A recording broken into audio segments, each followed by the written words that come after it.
तय करना है और मैं कोई भी कॉन्सेप्ट छोड़ना नहीं चाहता। तो थोड़ी सी रफ्तार तेज, दिमाग तेज कर लो, फास्टन योर सीट बेल्ट। आज का लेक्चर जोरदार, थोड़ी सी रफ्तार में। क्या आप लोग मुझे समझ पाओगे? यस और नो? फटाफट लिख दो सर हम तैयार हैं। लिख दो सर हम तैयार हैं, फटाफट लिख दो तैयार हैं। अरे पक्की बात, अरे आगे बढ़ लिया जाए। चलो भाई, लास्ट टर्न पे कहानी कहां खत्म करी थी याद करो। लास्ट टर्न पे हम करते करते कंजर्वेटिव नॉन कंजर्वेटिव ये सब पढ़ते पढ़ते पढ़ते पढ़ते पढ़ते हम पहुंच गए थे कहानी जिस पे हमने पढ़ी थी इक्विलिब्रियम की बात। हमने बोला था कि भाई इक्विलिब्रियम जो है, क्या इक्विलिब्रियम अपन ने बोला था कि इक्विलिब्रियम जो है सर, वो तीन बातें अपन ने उसमें बोली, स्टेबल, अनस्टेबल और न्यूट्रल। और लास्ट टाइम पे मैंने आपको बातें समझाई थी, जैसे यहां पे मैंने आपको समझाया था। क्या समझाया था फटाफट बता देता हूं कि अनस्टेबल इक्विलिब्रियम, कैसा इक्विलिब्रियम? अनस्टेबल इक्विलिब्रियम कौन कौन है? 1 3 5। स्टेबल कौन कौन है फिजिक्स की टर्म्स में? 2 4। ओके, और न्यूट्रल कौन कौन है? न्यूट्रल है सर 6। हम इसका मतलब जानते हैं कि अगर उस इक्विलिब्रियम पोजीशन से थोड़ा सा हिलाओ और दूर भाग जाए तो अनस्टेबल है, वापस वहीं आ जाए तो स्टेबल है, और कोई फर्क ना पड़े तो वो न्यूट्रल है। ओके, और हमने ये भी जाना कि ये तो फिजिक्स की टर्म है, मैथ्स में इसे अनस्टेबल को कहा जाता है लोकल मैक्सिमा। याद है क्या कहते हैं? Local maximum. भाई जो थोड़े से एरिया में, इसके आसपास के एरिया में जो सबसे बड़ा होता है, ये भी लोकल मैक्सिमा, 3 भी लोकल मैक्सिमा। हाँ सर, कंफ्यूज नहीं होना, 3 भी लोकल मैक्सिमा, 5 भी लोकल मैक्सिमा। हाँ सर, और ये कहलाता है लोकल मिनिमा। ओके, और ये तो न्यूट्रल पॉइंट्स ही आप बोल सकते हो, कोई दिक्कत नहीं है एकदम, ठीक है। पर मैथ्स में जनरली लोकल मैक्सिमा और लोकल मिनिमा होता है। मैंने आपको बोला था थोड़ी सी मैथ्स भी पढ़ के आना। फिजिक्स में अनस्टेबल का मतलब मैथ्स का लोकल मैक्सिमा, फिजिक्स में स्टेबल का मतलब मैथ्स में लोकल मिनिमा। ओके, अब थोड़ी सी गणित जो अपन सीख चुके हैं, फिर भी मैं एक बार फटाफट रिपीट करता हूं कि लोकल मैक्सिमा लोकल मिनिमा कैसे निकाला जाता है। ये यू का फंक्शन है। किसका फंक्शन है? यू का। तो हम ये तो जानते हैं कि लोकल मैक्सिमा या लोकल मिनिमा के लिए इक्विलिब्रियम होना जरूरी है, मतलब du बाई dx और du बाई dx दोनों के लिए 0 होना जरूरी है। लोकल मैक्सिमा का मतलब du by dx 0, local maxima हो चाहे मिनिमा हो, यानी कि स्टेबल हो चाहे अनस्टेबल हो, इक्विलिब्रियम होना तो जरूरी है। इक्विलिब्रियम होना अगर जरूरी है तो du बाई dx, क्या चीज? du बाई dx, यानी कि du बाई dx 0 होना चाहिए। ये तो तय है, तो दोनों में हो। फिर कैसे? मान लीजिए अपन ने फोर्स 0 कर दिया। अब अगर फोर्स 0 कर दिया तो भाई साहब जो x आया वो या तो लोकल मैक्सिमा होगा या लोकल मिनिमा होगा मैथ्स की टर्म्स में। अब लोकल मैक्सिमा अगर आपको पता हो, नहीं पता तो रटना है, मैथ्स की टर्म है, मैं इसमें कुछ नहीं बोल रहा हूं। एक बार फिर से इसको डिफरेंशिएट करो। किसको? जो du बाई dx आया। इस du बाई dx को मान लीजिए ऐसे समझो कि आपको u as a function of x दे रखा है, तो हमने du बाई dx को बोला u डैश x, ऐसा समझो, ठीक। इसको बोला u डैश x। तो अब आप निकालो d of u dash x upon dx, या फिर ऐसा बोल सकते हो d square u by D x square, मतलब u को 2 बार डिफरेंशिएट करो। कंफ्यूज मत D square by D x square से। अगर लोकल मैक्सिमा हुआ तो ये क्वांटिटी उस x के लिए लेस देन 0 होगी, और अगर लोकल मिनिमा हुआ तो ये क्वांटिटी यानी कि D square you by D x square उस जगह के लिए ग्रेटर देन 0 होगी।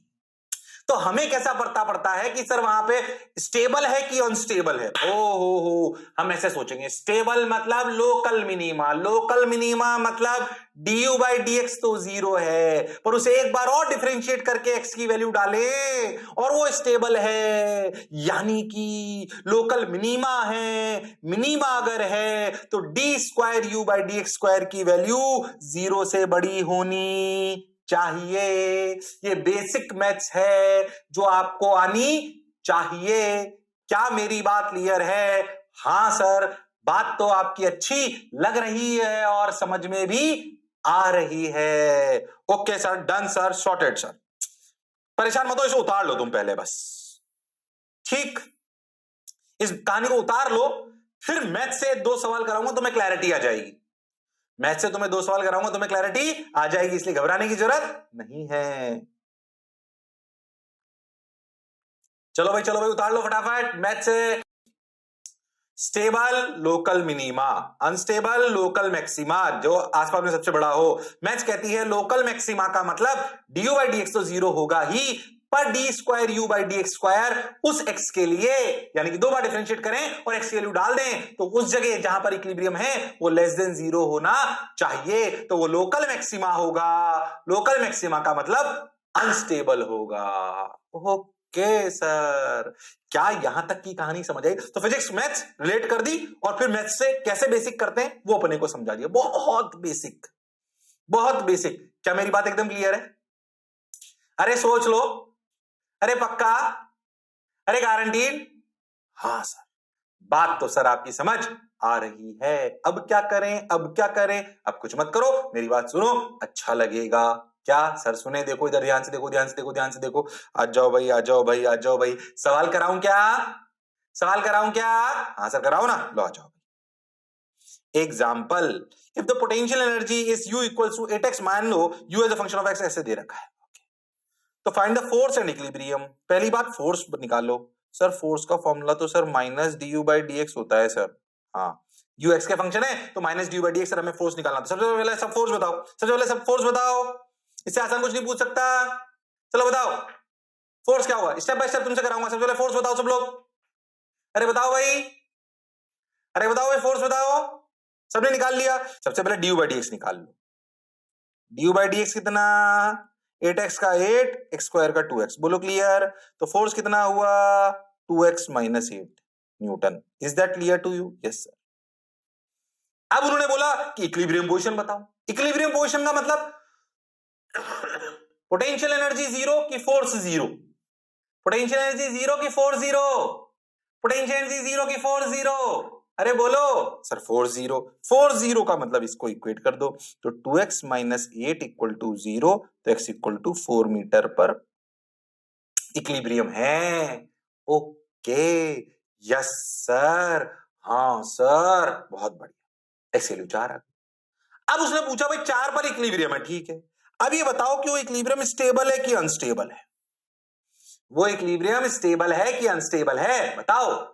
अच्छा, सर ने सिखाया D square you by D x square निकालो, यानी कि इस वाली एक्सप्रेशन को एक बार और डिफरेंशिएट करो। ये D square you by D x square देख के डरना मत, पता नहीं मैथ्स की कौन सी टर्म आ गई, दो बार डिफरेंशिएशन करना है बस। चलो भाई डिफरेंशिएट करो, 8 का 0, 2x का -2। ओ हो, ये तो इंडिपेंडेंट ऑफ x आया, ये तो हमेशा ही लेस देन जीरो होगा। हाँ, लेस देन जीरो मतलब एक्स डालने की जरूरत ही नहीं है, 4 डालने की जरूरत नहीं, क्योंकि एक्स का फंक्शन ही नहीं आया, आता तो डाल देते। ये तो हमेशा ही लेस देन जीरो है, ठीक। अगर ये लेस देन जीरो है तो लोकल मैक्सिमा की लोकल मिनिमा, बोलो। लोकल मैक्सिमा की लोकल मिनिमा, बोलो sir. Local maxima, local maxima, क्योंकि लेस देन जीरो का मतलब लोकल मैक्सिमा, मैक्सिमा मतलब अनस्टेबल। हाँ सर, मेरे हिसाब से तो सर यही आंसर होना चाहिए, फोर्स 2x माइनस 8, बिल्कुल सही। ओहो, 4 पर है और अनस्टेबल है, जो निकाला जो करा बिल्कुल सही है। हाँ सर, बात तो आपकी समझ आई। बोलो आई कि नहीं आई? अरे नाम ले लो मोंटी का। मोंटी कौन? अरे मैं, बोलो भाई। आज भाई साहब फिर कह रहा हूं, रफ्तार पकड़ लिए मैंने, है कि नहीं? चलो आ जाओ भाई। f equal to 2x minus 8, x equal to 4 unstable. हाँ सर, समझ आ गया सर। एक और करा दूं, 2 इलस्ट्रेशन कराता हूं, दूसरा थोड़ा सा इससे अच्छा होगा, पर तुम कर सकते हो। वो हुनर, वो काबिलियत, वो इंसानियत तुम में है। क्यों भाई? मेरे लाल, मेरे पीले, मेरे नीले, मेरे रेनबो। अरे हाँ ना बोल भाई, अरे सोच लो। क्या सवाल समझ आया? तो अगला तुम ट्राई करो, करोगे कि नहीं करोगे? करेंगे सर। आ जाओ। Example, if the potential energy is U equals to 12x minus X cube, okay, find the force and equilibrium. सबसे पहले सब फोर्स बताएंगे, सबसे पहले सब लोग D U by D X बताएंगे। स्टेप बाय स्टेप कराता हूं, स्टेप बाय स्टेप कराता हूं तुमसे। D U by D X निकालो सब लोग सबसे पहले। ओहो, तो फोर्स बताओ।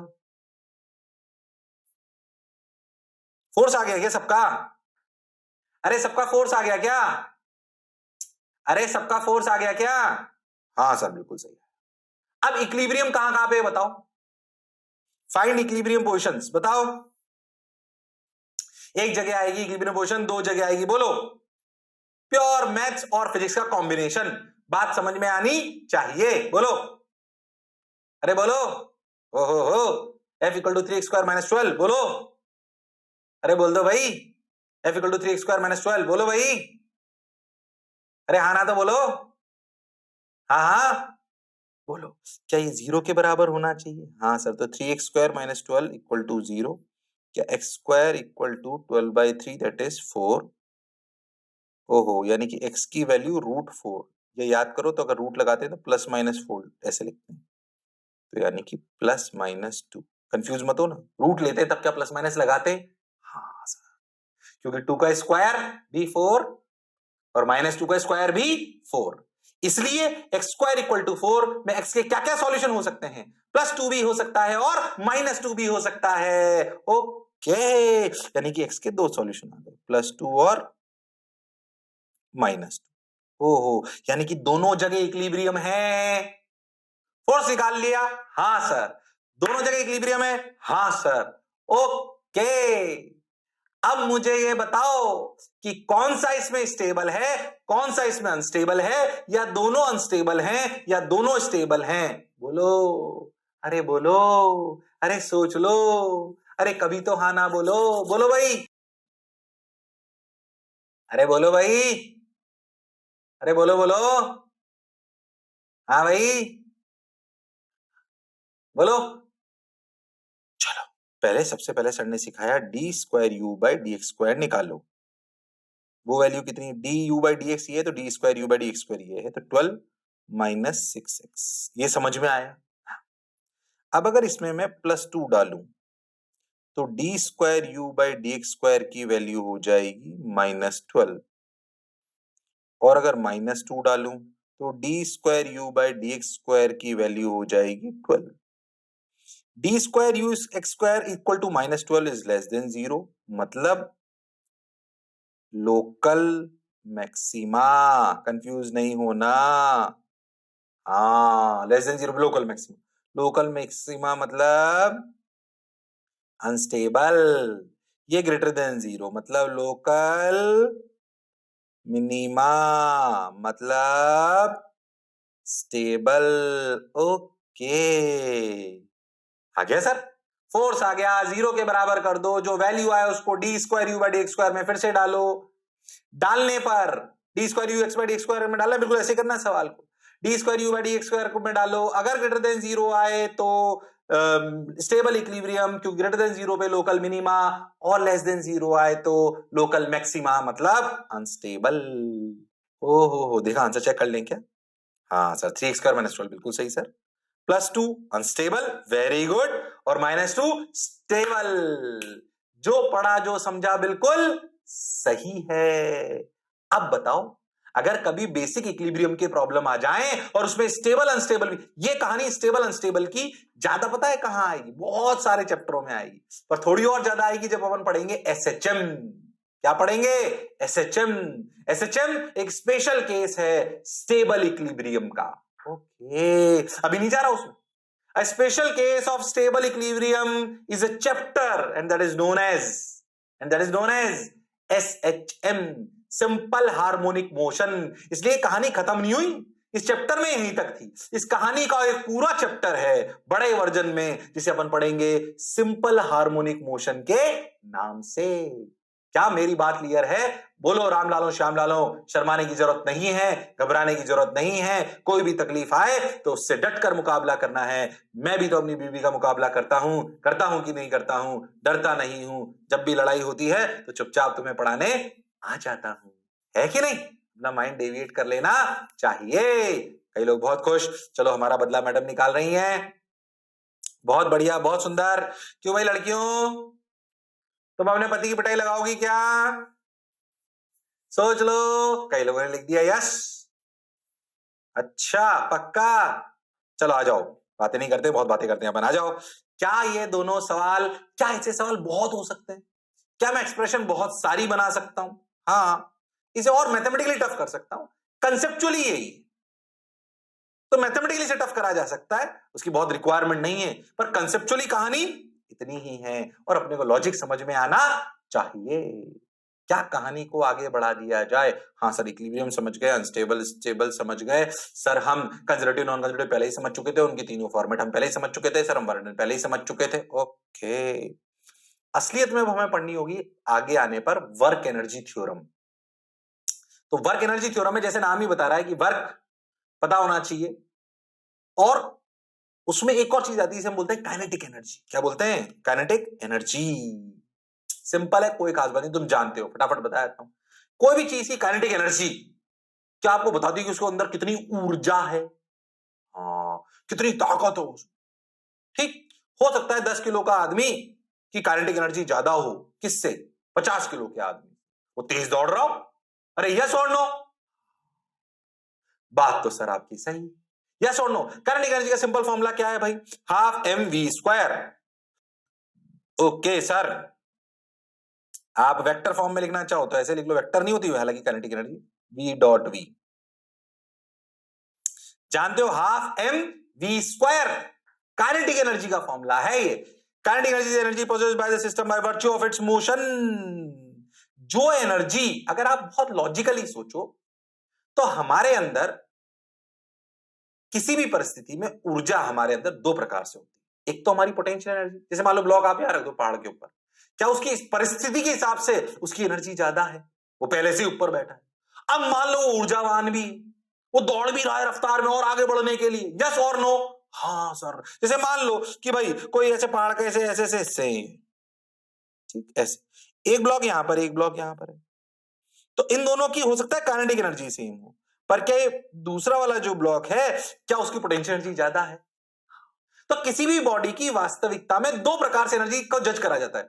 उसकी परिस्थिति क्या है, उसको देखकर जो एनर्जी जज करते हैं वो पोटेंशियल एनर्जी, और उस जगह पर उसमें कितनी ऊर्जा है दौड़ने की due to its own action, या फिर कह सकते हो due to its own motion, उसे कहते हैं काइनेटिक एनर्जी। ज्यादा फालतू की बातें नहीं करते क्योंकि मैं जानता हूं आप ये जानते हो। तो अगर कोई भी बॉडी आपकी है तो आपकी काइनेटिक एनर्जी ये है हाफ एम वी स्क्वायर। जैसे मान लो यहाँ पे अपना ब्लॉक मास m है तो इसकी काइनेटिक एनर्जी होगी half M V square. Formula आप जानते हो, ध्यान से देखो तो स्केलर क्वांटिटी है। कैसी क्वांटिटी है? स्केलर। क्या इसकी यूनिट है? जूल। हाँ सर, फालतू टाइम पास नहीं करते, अपन पोटेंशियल एनर्जी अपन समझ चुके हैं, पोटेंशियल एनर्जी परिस्थिति की वजह से आती है, और काइनेटिक एनर्जी उसकी खुद की मोशन की वजह से आती है, यानी कि खुद की वेलोसिटी की वजह से आती है, और उसके मास पर भी वो डिपेंड करती है। 1 किलो के ब्लॉक को 10 मीटर पर सेकंड से चलाना आसान है कि 10 किलो के ब्लॉक को, ध्यान समझना, अगर मुझे 1 किलो के ब्लॉक को 10 मीटर पर सेकंड से चलाना है, या मुझे 10 किलो के ब्लॉक को 10 मीटर पर सेकंड से चलाना है, किसमें मेरे को ज्यादा ताकत लगानी पड़ेगी एनर्जी देने के लिए? जाहिर सी बात है 10 किलो वाले मास के लिए। इसलिए वो वेलोसिटी पे भी, यानी कि स्पीड पे भी डिपेंड करता है, और वो उसके मास पे भी डिपेंड करता है, जिसका फॉर्मूला हमको याद है बचपन से, half M V square. Half M V square, इसमें कोई शक, कोई दोहराए वाली बात नहीं है। यस और नो? यस सर, कोई बुराई नहीं है। चलो भाई, तो half M V square, half M V square. Okay, बहुत बढ़िया, बहुत सुंदर, बहुत मजा आया, वाह वाह। अब क्या करें? देखो भाई, अच्छा भाई, तो half M V square, kinetic energy half M V square joule, ये वो हो गया, ठीक है, बहुत बढ़िया। अब क्या करें? अब कुछ नहीं, हम जानते हैं, जैसे याद करो, मैंने आपको कहानी समझा दी पोटेंशियल एनर्जी का क्या होता है रेफरेंस फ्रेम में, बताया था ना, डिपेंड कर जाती है। ऐसी काइनेटिक एनर्जी तो बहुत आसान है। सोचो अगर मैं रेफरेंस फ्रेम चेंज कर दूं, यानी कि फ्रेम ऑफ रेफरेंस अगर मैं चेंज कर दूं तो क्या स्पीड चेंज हो जाती है?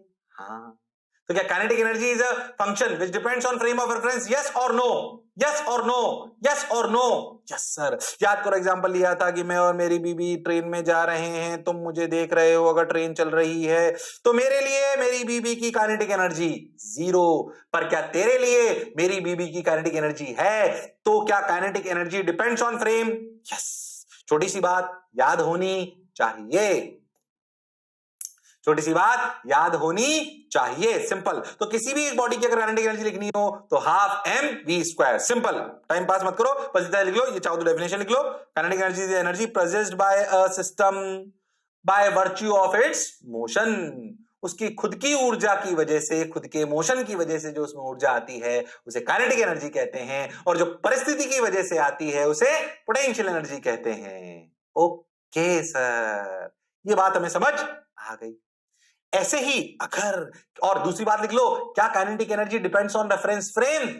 Yes sir, it depends on reference frame. It depends on reference frame. Got your point sir, बिल्कुल क्लियर, 110%। मजा आया? अरे पक्का?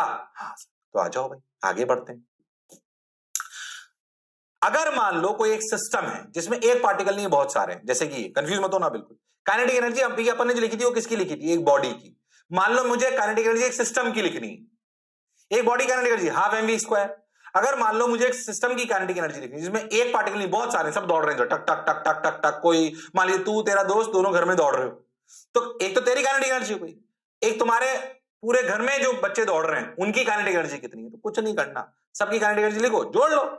बस इतना याद रखना है कि सबकी काइनेटिक एनर्जी सेम फ्रेम में होनी चाहिए। ऐसा मत करना कि एक की काइनेटिक एनर्जी लिखें ग्राउंड फ्रेम में, एक की काइनेटिक एनर्जी लिखें किसी और फ्रेम में, तो गड़बड़ हो जाएगी। बस इतना याद रखना कि अगर कभी भी सिस्टम की काइनेटिक एनर्जी लिखनी है तो कुछ नहीं करना, half m1v1 square, half m2v2 square, half m1mn square. Pandit ji की तरह नहीं बोल रहा, परेशान मत हो, सिंपल। बस इतना याद रखना कि v1 v2 टक टक टक टक vn should be from same frame। Okay, तो जिस फ्रेम में इन सबको लोगे उसी फ्रेम में क्या काइनेटिक एनर्जी आएगी? हाँ, लॉजिकल है। बस ऐसे अलग अलग मत करना। तो अगर कभी सिस्टम की भी काइनेटिक एनर्जी लिखनी पड़ जाए, मल्टीपल पार्टिकल्स की काइनेटिक एनर्जी लिखनी पड़ जाए, तो हमें कोई तकलीफ नहीं है। अब ऐसे लल्लू सवाल कराने का कोई मतलब नहीं है कि एक राम है 10 किलो का, इधर जा रहा है 10 मीटर पर सेकंड से। ओके, ये श्याम है 20 किलो का, ये इधर जा रहा है 5 मीटर पर सेकंड से।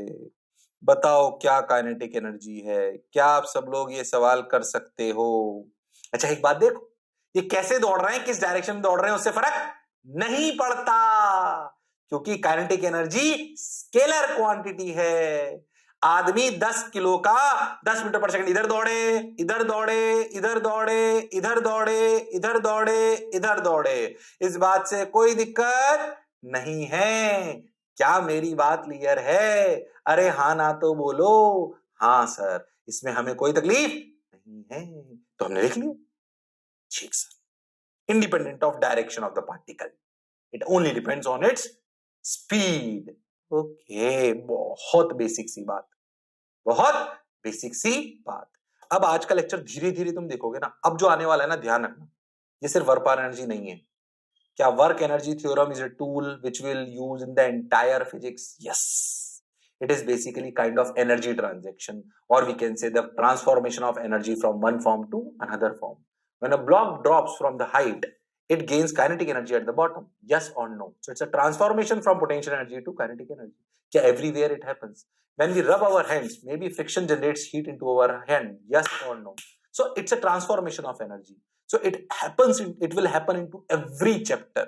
So you need to understand whatever now I'll teach you for at least this lecture, this theory will be utilized in all the chapters, or we can say it will be utilized in the entire physics. Yes or no? Yes sir, got your point. Okay, क्या मेरी बात clear है? हाँ sir, half m1v1 square, half m2 square, ठीक। आगे चलते हैं, अपन काम की बात करते हैं। Work energy theorem star mark लगा लो। और अब जो लेक्चर है वो सवाल तो बहुत देर बाद आएंगे, करीबन आधा पौन घंटा हो सकता है आज का पूरा लेक्चर, सिर्फ और सिर्फ थ्योरी है, पर काम की थ्योरी है। तो अपने कान ऐसे, अगर नींद आ रही है तो ऐसे कान खींचो, जोर से, नींद आ रही है तो कान खींचो जोर से, चुटी पढ़ लो खुद के, चुटी समझते ऐसे, ताकि नींद से जाग जाओ, क्योंकि सवाल नहीं आने वाले, इसे तुम्हें पेन नहीं चलाना है, पर दिमाग में फिट करना है काफी सारी चीजें।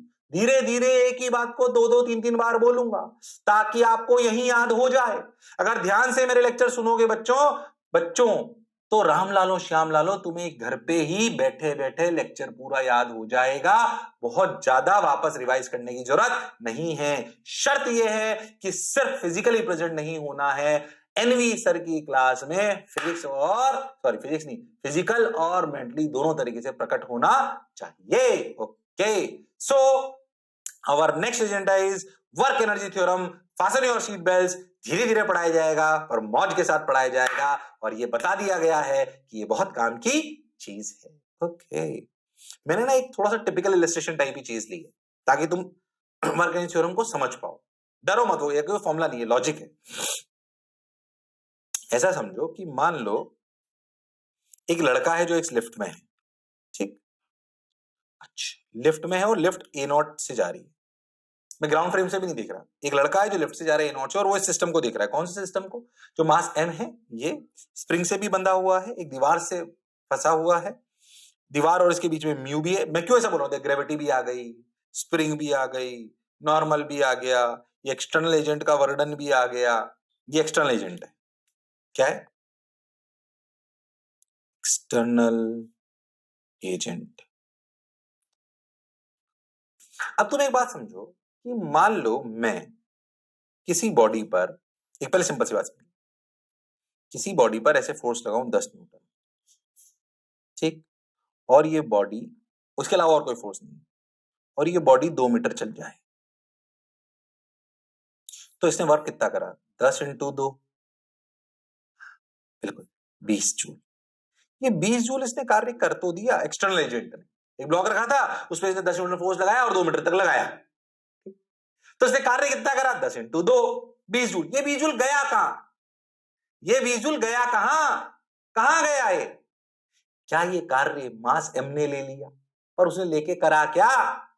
अगर आइडियल सिचुएशन है तो क्या ये पूरी की पूरा कार्य जो एक्सटर्नल एजेंट ने करा, क्या वो पूरा का पूरा कार्य ब्लॉक ने खुद की काइनेटिक एनर्जी में कन्वर्ट कर दिया? ओ हो, क्यों? ब्लॉक अपने पास थोड़ी रखे, परिस्थिति उसकी चेंज होनी भी। हाँ, परिस्थिति चेंज वैसी की वैसी है। हाँ, उसी सिस्टम पर है। हाँ, तो फिर ये एनर्जी गई कहां? Kinetic energy. यानी कि जो भी कार्य हम करते हैं, जो भी कार्य हम करते हैं, उसकी वजह से हमारी काइनेटिक एनर्जी में बदलाव आता है। अभी कार्य कौन करता है? External agent. अगर इस ब्लॉक के लिए देखो तो फ्रिक्शन भी एक्सटर्नल एजेंट है, नॉर्मल भी एक्सटर्नल एजेंट है, ये जो एफ एक्सटर्नल जिसे आप बोल रहे हो वो भी एक्सटर्नल एजेंट है, स्प्रिंग भी एक्सटर्नल एजेंट है। ओके, हाँ सर, मैंने थोड़ा टिपिकल एग्जांपल लिया है समझाने के लिए work energy theorem. Okay sir, अब क्या करें? बेसिकली अगर आप सिर्फ वर्क एनर्जी थ्योरम का स्टेटमेंट पढ़ो तो उसमें पता क्या है? सिर्फ इतना सा स्टेटमेंट है, work done by all the forces equal to change in kinetic energy. खत्म। ये स्टेटमेंट लॉजिकल भी। किसी ब्लॉक पर सभी फोर्सेस द्वारा जो कार्य करा जाएगा, वो जो टोटल कार्य होगा, वो करेगा क्या? उस पार्टिकल की या उस सिस्टम की क्या चेंज करेगा?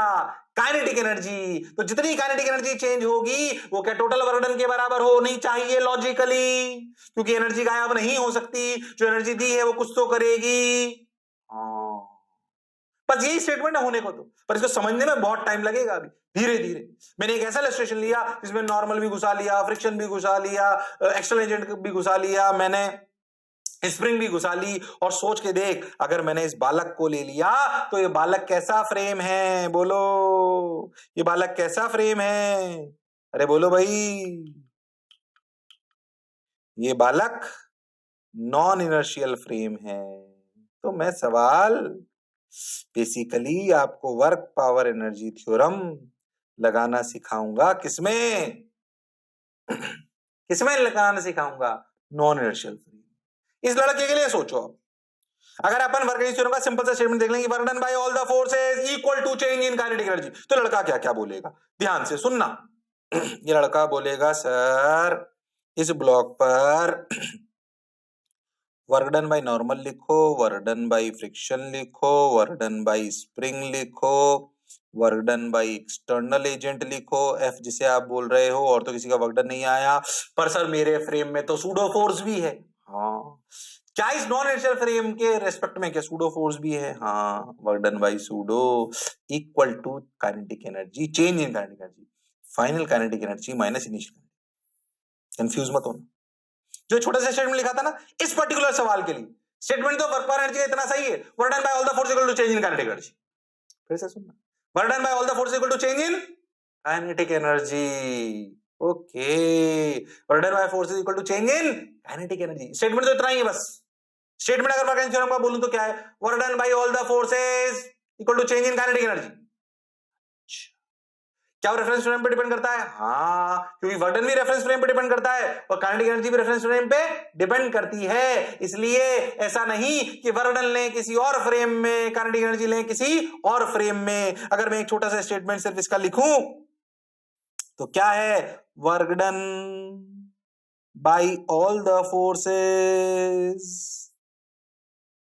Equal to change in kinetic energy condition, work done and kinetic energy should be from same frame, should be from same frame। Okay, yes sir, बात समझ आ गई। अब सुन,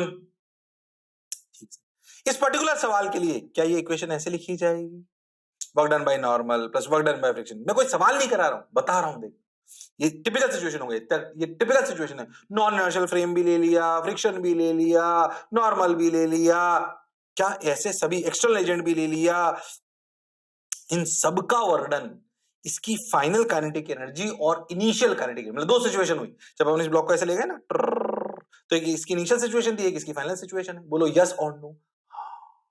तो इन दोनों सिचुएशन के बीच की जो काइनेटिक एनर्जी का डिफरेंस आएगा वो इन सबके वर्क डन के बराबर होना चाहिए। क्या बात समझ आई है?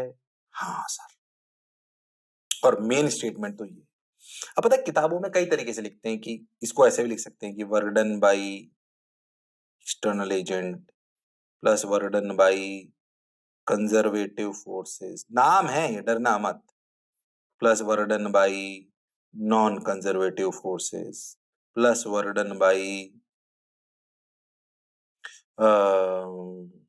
Plus work done by pseudo force equal to K final minus की।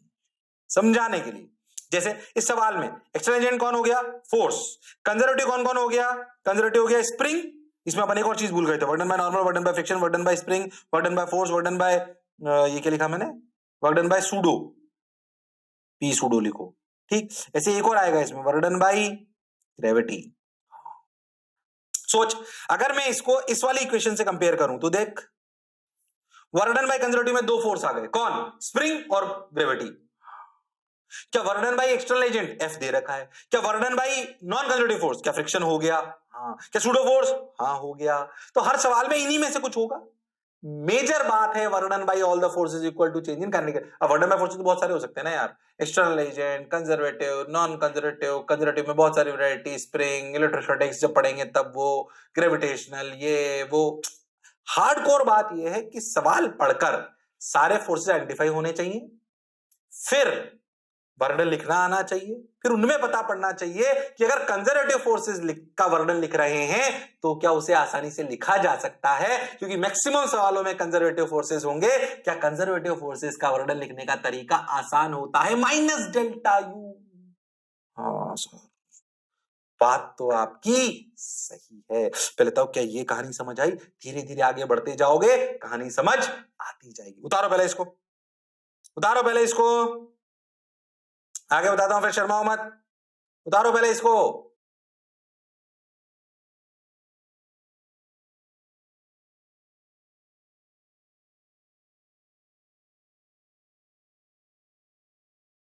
अरे बोलो भाई, उतारो इसको, शर्माओ मत। जिसने की शर्म उसके यहाँ नंबर कम। उतार लिया, चलो पक्का, फटाफट उतार लो, छूट भी जाए परेशान मत होना। अच्छा, ये अपनी कहानी, F net equal to M A, ठीक है, अपने को समझ में आता है। Work done depends on the frame of reference. Okay, तुम्हें थोड़ा सा बताऊं कि आया कहां से, ध्यान से समझना, लॉजिकली ध्यान से समझ, थोड़ी फील कराओ, ये वर्क डन थ्योरम आई कहां से, फील कराओ, देख। एफ नेट, वैसे तो याद रखनी क्या F net is a combination of all the forces. Yes sir, देख ऐसे लिख, एफ नेट को क्या लिख सकता हूं मैं, F conservative plus F non conservative plus F external, okay, plus F pseudo. हाँ सर, क्या एफ नेट में सब आ जाता है, F conservative, F non conservative, F external plus F pseudo, हाँ, इक्वल टू एम। क्या इसको लिख सकते हैं V D V by D X. थोड़ा बता रहा हूं थ्योरम आई कहां से। ओके ओके ओके, ऐसे लिख सकते हैं, बिल्कुल सही।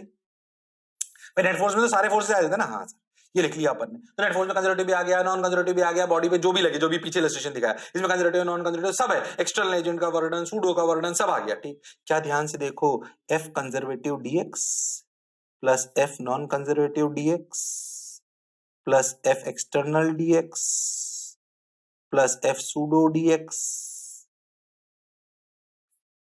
इक्वल टू क्या M V DX, M V DV. क्या सब तरफ इंटीग्रेट कर लो, ओके ओके ओके ओके। हाँ, क्या ये कहलाएगा वर्क डन बाय कंजर्वेटिव, दूसरा कहलाएगा work done by non conservative, तीसरा कहलाएगा work done by external agent, चौथा कहलाएगा वर्क डन बाय सूडो, अगर हो तो। 90% सवालों में सूडो नहीं होता, क्यों? क्योंकि अपन ग्राउंड के फ्रेम में ही कर रहे होते हैं। क्या देखो, इसे लिमिट लगाएं, वी इनिशियल से वी फाइनल। क्या वी का integration half M V final square minus V half M V initial square. अरे हाँ सर, ये तो सर प्रूव ही हो गया सर, किससे? एफ नेट बराबर एम ए से, जो थ्योरम हम पढ़ रहे थे, अरे वो तो प्रूव भी हो गई, किससे सर? एफ नेट बराबर एम ए से। क्या ये सभी का वर्डन, क्या वर्डन टोटल कहलाएगा और क्या ये डेल्टा के कहलाएगा? सो दिस छोटा सा statement is work energy theorem, उसका परवर्जन ये। अब इसीलिए मैंने आपको पहले सोच, अगर तुझे वर्डन ही लिखना है कंजर्वेटिव के लिए, नॉन कंजर्वेटिव के लिए, एक्सटर्नल के लिए, सूडो के लिए, तो आपके लिए वर्क एनर्जी थ्योरम लगाना पॉसिबल नहीं है। और वर्क एनर्जी थ्योरम फील वाली बात बताती है कि एक एनर्जी किसी पोजीशन की वजह से है तो कन्वर्ट हो सकती है काइनेटिक एनर्जी में, या किसी और के द्वारा वर्डन में खाई जा सकती है। ओके, थोड़ी थोड़ी फील आई क्या? क्या है, थोड़ी सी बात समझ में आई क्या जो मैंने रटाया था? अब देख, उसका प्रूफ भी बता दिया ताकि आपको याद रहे। अच्छा यार, हाँ, ऐसे लॉजिकली इसको सोचा जाता है। ओके, और एक ऐसा इलस्ट्रेशन भी लिया जिसमें आपको पता पड़ा कि भाई क्या करने से बात बनेगी। Okay, yes sir. अब क्या करें? कुछ मत करो, ध्यान से सुनो, आगे बढ़ो। ये बात समझ आ गई, अब थोड़ी थ्योरी और पढ़ते हैं, ठीक? आ जाओ, थ्योरी आएगी अब ज्यादा। देखो, कुछ टर्मिनोलॉजीज आएंगी और कुछ बातें याद रखनी होगी। क्या वर्क एनर्जी थ्योरम का बेसिक मतलब फील के साथ समझ आया? क्या प्रूव ही समझ आया? सवाल करेंगे अपन खूब सारे इसमें, है ना? पहली बात तो इसमें अनंत सवाल है, कितने भी कर सकते हो, पर मैं हर एक वैरायटी का एक एक कराऊंगा, टेंशन मत लो, और अच्छी अच्छी संख्या में कराऊंगा। चलो सुन, जैसे मैं आपसे बोलूं, पहले अपन एक बात समझे कि कोई भी, मैंने आपको बोला कि कोई भी बॉडी की अपन जो एनर्जी बोलते हैं, मैंने नहीं बोला कि उसकी परिस्थिति और उसकी मोशन की वजह से उसकी एनर्जी आती। असलियत में किसी भी बॉडी की इन दोनों एनर्जी के सम को कहते हैं मैकेनिकल एनर्जी। ध्यान समझना, क्या मैंने आपको बोला था कि परिस्थिति प्लस खुद की ऊर्जा, क्या दोनों का समावेश, यानी कि दोनों को मिलकर उसकी टोटल एनर्जी आप बोल सकते हो, उसका रियल नाम है mechanical energy. So what do you mean by mechanical energy of the body? It's potential energy plus it's kinetic energy. ये इसे टोटल एनर्जी भी बोल देते हैं, कंफ्यूज मत होना एकदम, पर उसका फिजिकल टेक्निकल नेम है mechanical energy. So if you have to talk about the total energy of the body, it means we are considering its potential energy plus kinetic energy. Okay, sometimes मतलब we consider it as a summation of kinetic energy plus potential energy। तो पहली बात अपन mechanical energy जानते हैं। What do you mean by mechanical energy? Mechanical energy is kinetic energy और potential energy, it's a combination of kinetic energy plus potential energy। Got my point? Terminology याद रखना, आगे अभी काम आएगी इसलिए बताइए, तो रट लो रट लो। ओके, काइनेटिक एनर्जी जानता हूं, हाँ। पोटेंशियल एनर्जी जानता हूं, हाँ। क्या उन दोनों के समेशन को जानता हूं, हाँ। क्या बोलते हैं उसे? Kinetic energy plus potential energy. Okay, yes sir, got your point, आगे चलते हैं, वर्क एनर्जी थ्योरम सीख ही चुके थे, अब आगे चलते हैं। वर्क एनर्जी थ्योरम जो अपन लिख दिया, external agent, conservative, non conservative, K final minus K initial, ये कहानी सर हमें अच्छे से समझ आ गई। ये तो अभी समझाया नहीं इतनी देर से, ये तो समझा रहा था। हाँ, अब ध्यान से सुनना क्या करा अपन ने, सेकंड स्टेप सुनना अच्छे से। सेकंड स्टेप कैसे है सुन, क्या work done by conservative equal to minus delta U, यानी कि इसे लिखा जाएगा, कंजर्वेटिव को लिख सकता हूं बस ये। हाँ, तो कंजर्वेटिव फोर्स को क्या लिख सकते हैं, work done by conservative equal to minus delta U. Minus delta U का मतलब work done by conservative equal to U initial minus U final. क्या मैं इस एक्सप्रेशन को ऐसे लिख सकता हूं, ध्यान समझना, work done by external agent plus work done by non conservative plus work done by pseudo equal to K final minus K initial minus times work done by conservative force. क्या minus time conservative force is nothing but, ध्यान से देखो, minus times conservative force is nothing but, ये पूरी term है delta U, यानी कि U final minus U initial. Okay, क्या K final plus you final को एक साथ ले लो और यू इनिशियल, के इनिशियल और यू इनिशियल को एक साथ ले लो, तो देख क्या बना दे। हाँ, क्या ये कहलाएगी के final plus you final is basically क्या, फाइनल मैकेनिकल एनर्जी। हाँ सर, क्या ये कहलाएगी क्या इनिशियल मैकेनिकल एनर्जी। हाँ सर, तो ये तो वर्क डन बाय कंजर्वेटिव हो गया, तो ठीक है अपन जानते हैं। हाँ सर, तो क्या कभी कभी अपन ऐसा समझें कि फोर्सेस जो बॉडी पर लग रहे हो उनको, उनमें से कंजर्वेटिव को अलग कर लो, बाकी सबको रहने दो, उनका work done by all the forces except, अपन वर्क एनर्जी थ्योरम को और कैसे लिख सकते हैं, लिख देंगे, फॉर्मेट है, बेसिक फील तो वही आनी चाहिए, क्या फर्क पड़ता है उससे, इससे इसमें लाएं, work done by all the forces except conservative forces equal to change in mechanical energy. Confuse मत होना ऐसा क्यों लिखा, ध्यान समझना, इसको ऐसे लिख सकते हैं, देख ध्यान से, work done by all the forces except conservative forces equal to E final minus E initial, that is change in mechanical energy. हाँ, ऐसे भी लिख सकते हो, अरे वही बात है भाई, कोई नई बात नहीं लिख रहा हूं, कई किताबें लिखा होता है इसलिए बता रहा हूं, इसलिए बता रहा हूं, बिल्कुल कंफ्यूज होने की जरूरत नहीं है। अरे हाँ ना तो बोलो, हाँ सर, बिल्कुल कंफ्यूज होने की जरूरत नहीं है। ठीक, तो देखो छोटे छोटे पॉइंट्स लिखे हैं, बोलो क्या लिखा है। वर्क डन लगाते वक्त ये ध्यान रखना चाहिए कि वर्क डन और काइनेटिक एनर्जी सेम फ्रेम में ली जाए, क्योंकि दोनों फ्रेम पर डिपेंड करती हैं, ये बात मैं पहले ही लिखा चुका हूं, दोबारा अपन एक बार चाहो तो और लिख लो, क्यों लिखे, पहले लिख ली। एक और पॉइंट देखो, हम वर्क एनर्जी थ्योरम, ये WET वेट मतलब पढ़ लेना तुम, WET मतलब work energy theorem non initial frame में भी लगा सकते हैं अगर हमें सूडो फोर्स का वर्क डन काउंट कर लें। ये भी बता चुका हूं, जो मैंने आपको बेसिकली इलस्ट्रेशन बताया उसको मैंने ये भी बताया कि वो नॉन इनिशियल फ्रेम में भी लगाया जा सकता है। हालांकि 99% सवालों में नॉर्मल अपने इनर्शियल फ्रेम में ही काम करते हैं, बट अगर कभी आ जाए तो हमें कहानी समझ आनी चाहिए, यस और नो, और ये क्लैरिटी होनी चाहिए, एफनेट से तो लाएं उसको, कहां से लाएं, एफनेट से। ओके सर, ये बात मुझे समझ आ गई। ओके ओके, चलो भाई, छोटे छोटे पॉइंट्स और समझते हैं, इसमें थ्योरेटिकल आते जाएंगे, मैं आपको बता दूंगा, अच्छे से लिखवाए मैंने, पहले आप अच्छे से समझे।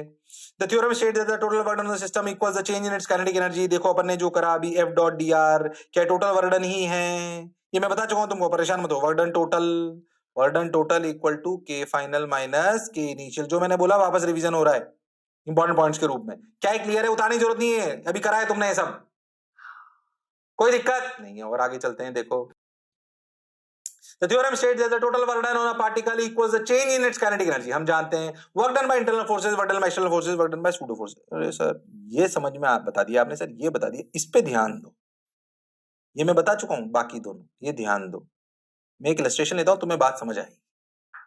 इंटरनल फोर्सेस का वर्क डन, सर ये क्या कौन सा वर्क डन आ गया सर, एक्सटर्नल आपने बता दिया सर, ये कंजर्वेटिव में आ जाता है कई बार, नॉन कंजर्वेटिव और कंजर्वेटिव के हिस्से हो सकते हैं, कैसे मैं तुम्हें बताता हूं, सुनना ध्यान से।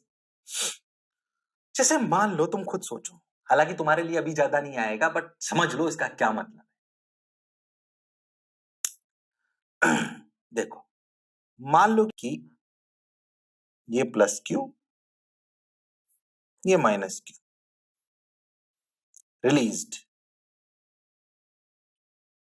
हाँ, या एक और इलस्ट्रेशन, ऐसे एक ब्लॉक लो, उसको एक स्प्रिंग से बांधो। ये double block system spring centre of mass और एसएचएम में बहुत आएंगे अभी समझने के लिए। ऐसे मास M1 M2 ऐसे इलोंगेटेड एंड रिलीज्ड। अगर मैं दोनों ब्लॉक और स्ट्रिंग को एक सिस्टम मानता हूं, क्या मानता हूं? वर्क रेडियस थ्योरम में पार्टिकल पे लगेगी, सिस्टम पे लगेगी, दोनों पे लग सकती है, दोनों पे लग सकती है। तो अगर कभी हम मल्टीपल पार्टिकल्स के सिस्टम को लेते हैं, सोचो, मान लो कि मैं स्प्रिंग को ऐसे खींच के छोड़ दूं, छोड़ दो, क्या दोनों आएंगी? जब वो दोनों पास में आ जाएंगी, जैसे जैसे मान लो ये दोनों पास में आ गई, ऐसे क्या इसकी भी रफ्तार आ जाएगी, इसकी भी रफ्तार आ जाएगी v1 v2? बोलो ये काइनेटिक एनर्जी कहां से आई? क्योंकि अगर आप इस सिस्टम पे नेट फोर्स देखोगे तो स्प्रिंग ने इस पे इधर फोर्स लगाया, इस पे इधर फोर्स लगाया, नेट फोर्स तो जीरो, नेट फोर्स तो जीरो हो गया सर। तो फिर ये किसने कहा, कौन लाया इसमें काइनेटिक एनर्जी? ये जो स्प्रिंग में एनर्जी थी, जिसे अपन इंटरनल एनर्जी कहेंगे, क्या उसने अपना कार्य करा? हाँ सर।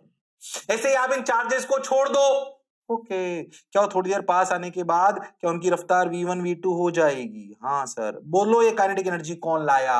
अगर तुमने कभी पढ़ा हो तो जो इलेक्ट्रोस्टैटिक फोर्स होता है वो जो इस पे लगता है वही इस पे लगता है, तो नेट फोर्स तो जीरो हो गया, यहां पर भी नेट फोर्स जीरो हो गया। तो फिर ये काइनेटिक एनर्जी दोनों केस में कौन लाया? कौन लाया? अरे ये इंटरनल फोर्स का वर्क डन लाया।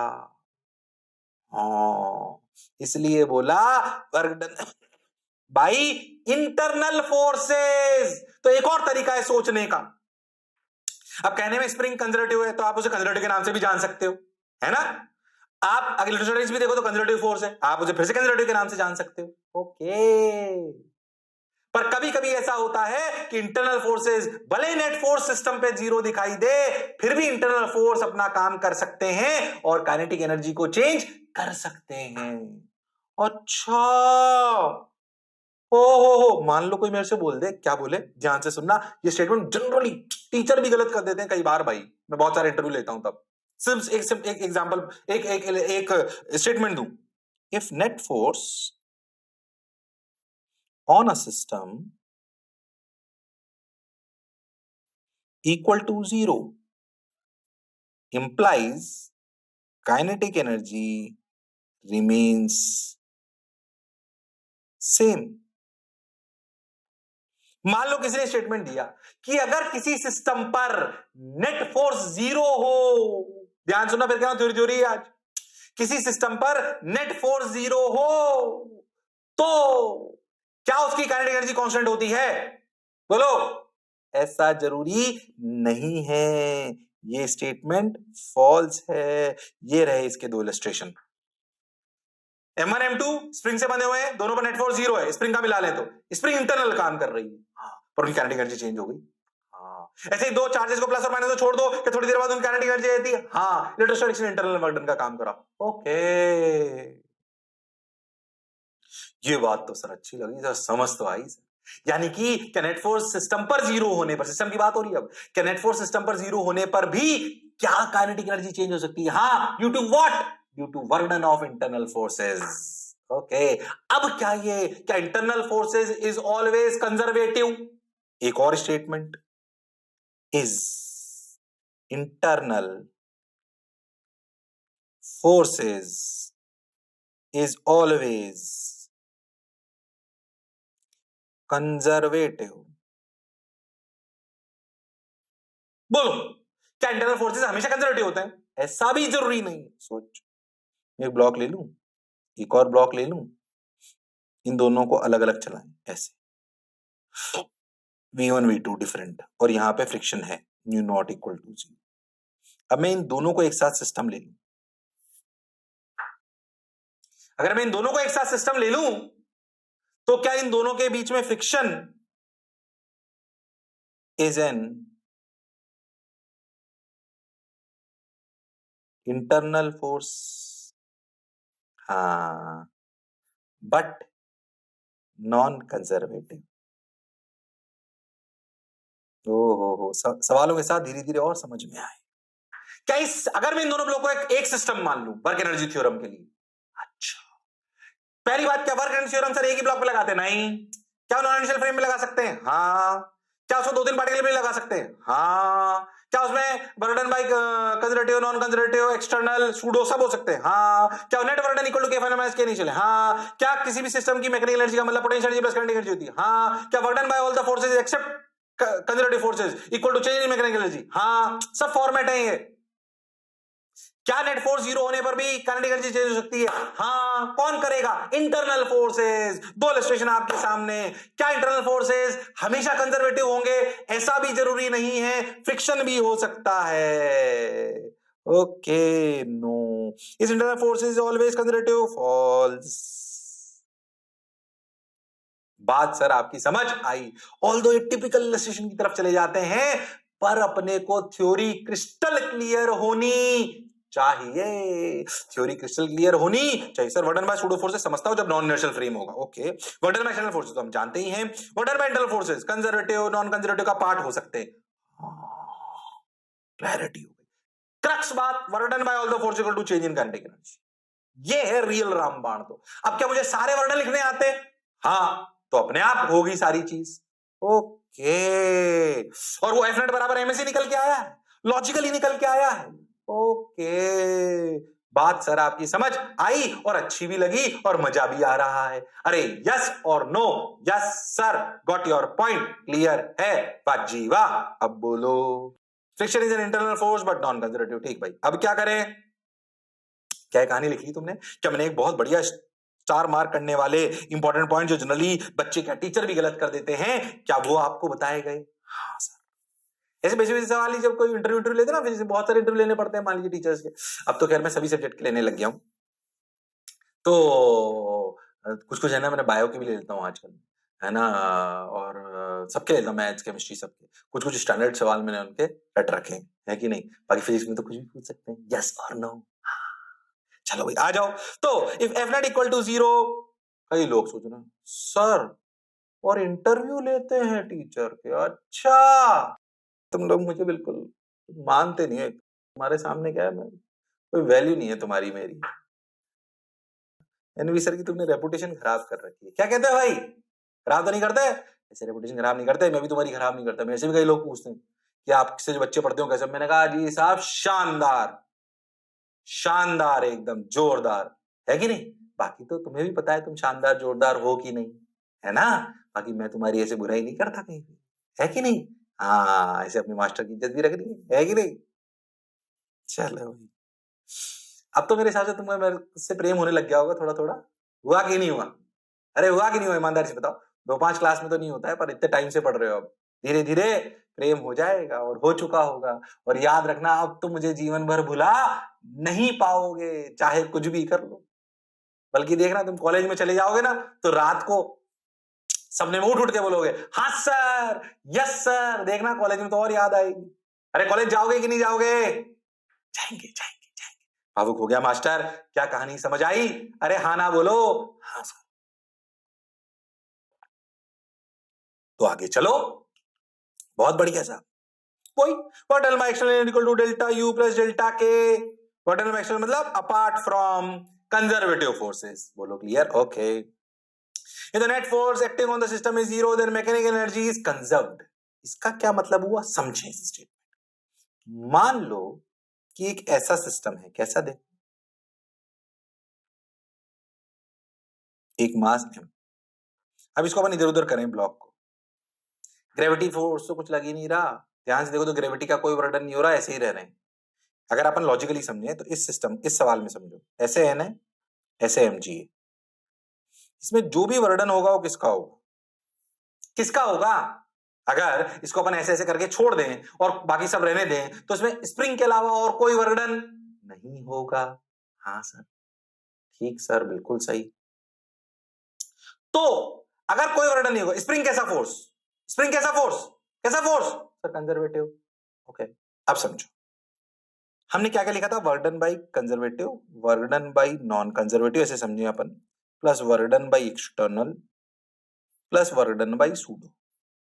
ठीक, ये मेजर हिस्से थे, equal to K final minus K initial. ठीक सर, अब सोचो कि अगर ये तीनों स्पेशल केस, अगर ये तीनों जीरो हों तो work done by conservative equal to K final minus K initial. But क्या वर्क डन बाई कंजर्वेटिव, यानी कि सिर्फ और सिर्फ कौन सा वर्क डन आ रहा है, कंजर्वेटिव का।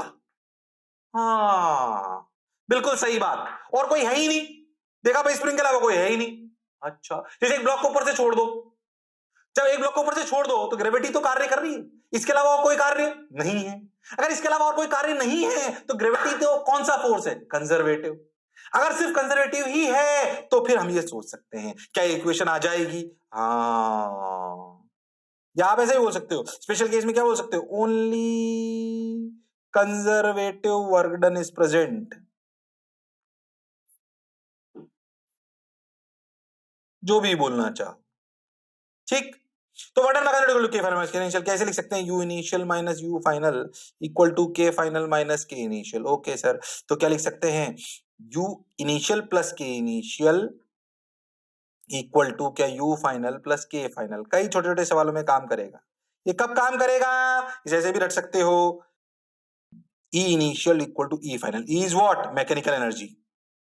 पर ये कब होता है, ये स्पेशल केस है, जब सिर्फ और सिर्फ कौन सा वर्कडन लग रहा है, कंजर्वेटिव। बाकी बेसिक थ्योरम तो थी, work done by all the force equal to change in kinetic energy, उसकी अपनी चार वैरायटी थी, कंजर्वेटिव, नॉन कंजर्वेटिव, एक्सटर्नल और सूडो।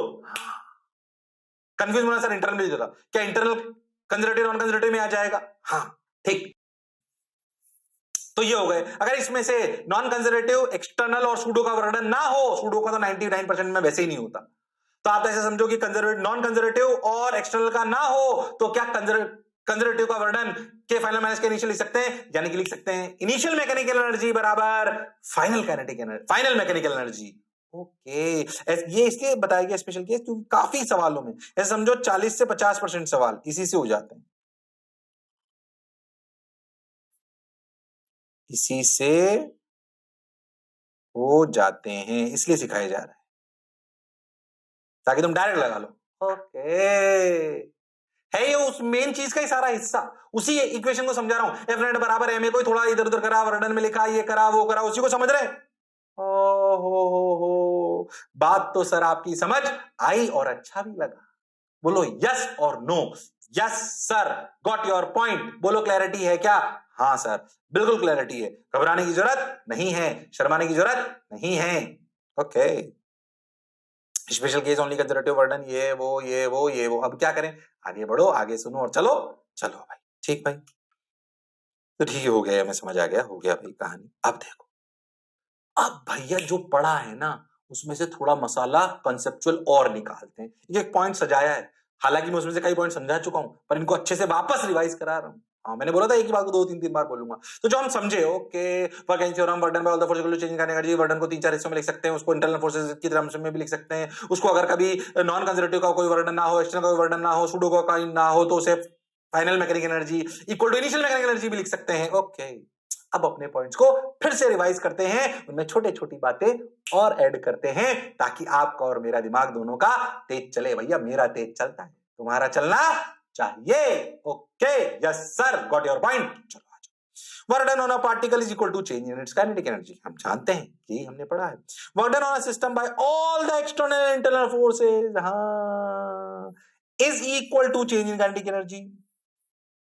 पार्टिकल पर सिर्फ बर्डन लिखेंगे, पर अगर सिस्टम होगा तो एक्सटर्नल, इंटरनल, सूडो, फूडो क्या सब आ जाएंगे, उतारने की जरूरत नहीं है। जो उतारने वाला होगा मैं टिक लगा दूंगा उस पर, ये तुम लिख चुके हो पहले, बस इसको रिवाइज करा रहे हैं फटाफट। हाँ सर समझ में आता है। A force is called conservative, the burden bye it's during the round trip of the system is always zero. हाँ, ये तो हम पहले पढ़ चुके हैं कंजर्वेटिव नॉन कंजर्वेटिव में। ओके, कि अगर मैं बॉडी को घुमा फिरा कर वहीं ले आऊं तो क्या वर्णन बाय, रिवीजन हो रहा है, क्या वर्णन बाय कंजर्वेटिव 0 होता है? क्योंकि इसका वर्णन पाथ पे डिपेंड नहीं करता है। इसलिए अगर घुमा फिरा कर वहीं ले आओ, चाहे कैसे भी लाओ, कैसे भी लाओ, क्या अगर उसी जगह वापस ले आए तो उसका वर्णन 0 होगा। उसके एग्जाम्पल अपन gravitational force, spring force, electrostatic force, आगे भी और आएंगे, पर अभी दो इनकी बात कर रहे हैं, ये हम जानते हैं। रिवीजन हो रहा है, फटाफट फटाफट आ जाओ भाई। If the work done bye 0, if work done by the force during round trip is non zero, the force is non conservative. ये कहानी हम कंजर्वेटिव नॉन कंजर्वेटिव में बहुत अच्छे से पढ़ चुके हैं। रिवाइज वापस इसलिए कर रहा हूं conservative non conservative work energy theorem, ताकि अब सवाल आपको, अब एप्लीकेशन चालू हो जाएगी। आज के लेक्चर में हो सकता है एक आध सवाल हो, और नहीं भी होगा तो अगले टर्न पे आएगा। बोलो क्लियर है? सवाल ही सवाल करेंगे। बोलो क्या मेरी बात क्लियर? हाँ सर। बोलो बात समझ में आई? हाँ सर। कोई तकलीफ वाली बात? No sir. बोलो पक्का?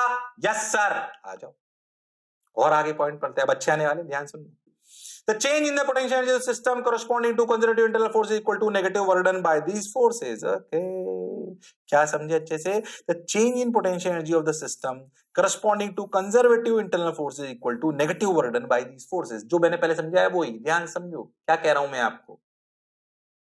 जैसे स्प्रिंग वाला सिस्टम लिया था आपने, स्प्रिंग वाला समझाता हूं क्योंकि उसको थोड़ा सा तुम जानते हो। जैसे M1 ये M2 ये elongated था। हाँ सर। जब ये दोनों ऐसे समझो, अभी ये इलोंगेटेड था, इलोंगेटेड।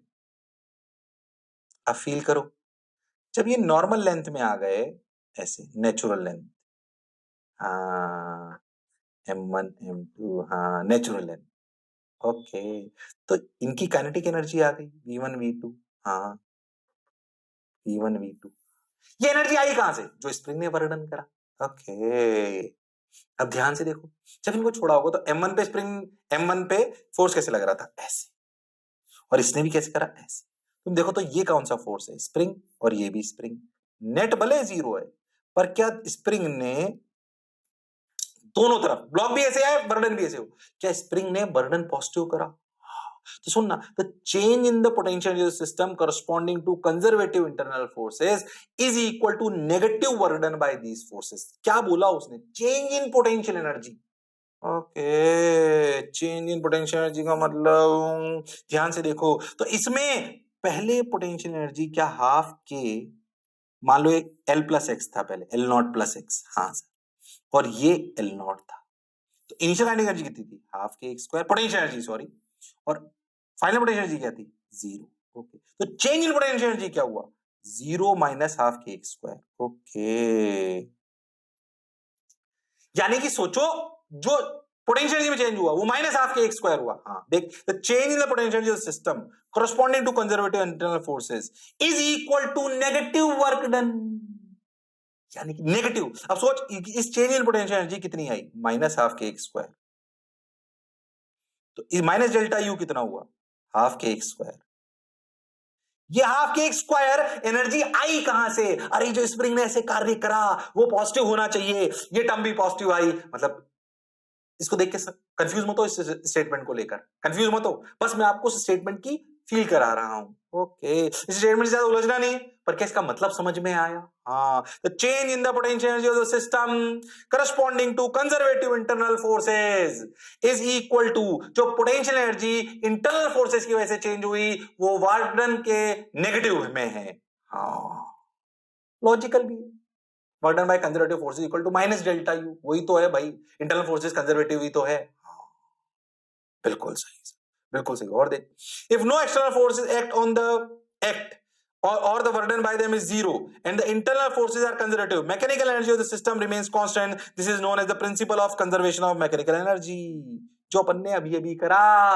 क्या करा? ध्यान से सुनो, क्या करा? If no external force act and the inter, कोई एक्सटर्नल फोर्स नहीं है, जैसे कि अभी अभी इलस्ट्रेशन ले रहे हैं, ये इससे ही समझ लो, स्प्रिंग से, and the internal forces are conservative. क्या स्प्रिंग कंजर्वेटिव फोर्स है? हाँ sir. Mechanical energy of the system remains constant. Okay, mechanical energy का मतलब E final equal to E initial, मतलब ई फाइनल मतलब फाइनल पोटेंशियल एनर्जी स्प्रिंग में 0, kinetic energy half m1 v1 square plus half m2 v2 square equal to initial potential energy half kx square, initial kinetic energy 0, ये बराबर होनी चाहिए। ये तो logically भी समझ में आता है कि जो स्प्रिंग की पोटेंशियल एनर्जी थी क्या वो ही ब्लॉक्स की काइनेटिक एनर्जी में कन्वर्ट हो गई। तो उसने क्या बोला कि अगर कोई एक्सटर्नल फोर्स ना हो, सिर्फ इंटरनल फोर्सेस वर्क डन कर रहे हो और वो इंटरनल फोर्सेस कंजर्वेटिव हो, तो मैकेनिकल एनर्जी कंजर्व रहती है। अगर आप लॉजिकली भी सोचो तो सिर्फ कंजर्वेटिव फोर्स का वर्क डन है, यानी कि E final equal to E initial. Confuse नहीं होना, सवालों से और क्लैरिटी आती जाएगी, पर जो पढ़ाया है उस स्टेटमेंट को थोड़ा सा समझते जाओ। हाँ बिल्कुल कंफ्यूज मत ना, एक एक बार समझ लो। अभी ऐसे मत सोचो सर हमें याद होंगे क्या, अपने आप आ जाएंगे वो। अभी तो फील करा रहा हूं बस, क्या पहला और दूसरा स्टेटमेंट दोनों समझ आए।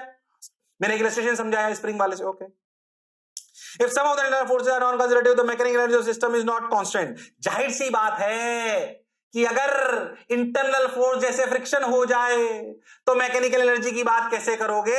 मैकेनिकल एनर्जी में तो पोटेंशियल एनर्जी आती है और पोटेंशियल एनर्जी तो नॉन कंजर्वेटिवली डिफाइंड ही नहीं है। तो ये कहना बिल्कुल सही है। ओके हाँ सर, और देखो if the internal forces are conservative the work done by the external forces is equal to the change in mechanical energy. जो मैंने आपको पीछे लिखाया था ये वाला स्टेटमेंट, हाँ ये वाला ये जो लाइन है ना, ये जो था ये वो लास्ट वाला स्टेटमेंट है। देखो हाँ कि कंजर्वेटिव के अलावा जितने भी वर्डन है उनको अगर कंजर्वेटिव हटा दो तो work done by all the forces except conservative forces equal to change in mechanical energy E final minus E initial, E final minus E initial. हाँ सर ये देखिए लास्ट वाला पढ़, if the internal forces are conservative the work done by all the external forces is equal to the change in mechanical energy। बात sir अब समझ में आई। क्या ये स्टेटमेंट से डर लग रहा है? नहीं, थोड़ा कंफ्यूजन होता है बच्चे को शुरुआत में, सवालों से अपने आप और क्लैरिटी आती जाएगी, पर मैंने शुरुआत में एक बार आपको थ्योरी पक्की करी है, एक बार धीरे धीरे। अभी कंफ्यूजन में तो ना हो रहे सर, बहुत सारा एक साथ हो गया, मान रहा हूं, एग्री कर रहा हूं, पर थोड़ा थोड़ा दिमाग में सेट रख लो, सवाल आते जाएंगे और दिमाग में फिट होता जाएगा अपने आप। हालांकि हो गया होगा फिट, है ना, थोड़ा सा इधर का उधर, उधर का इधर करा है अपन ने, पर ध्यान समझो तो एफ बराबर एम से वर्डन के बहुत सारे हिस्से, फिर उससे वो आ गए, उसमें mechanical non mechanical internal external ये वो सब मिलाया है। बस धीरे धीरे सवाल आते जाएंगे, फील आती जाएगी।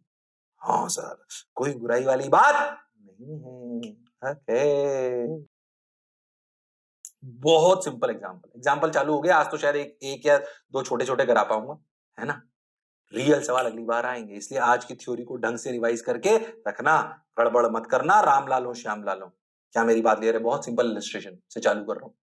A particle of mass m has been released from a height of h as shown in figure. Find its velocity v when it strikes the ground.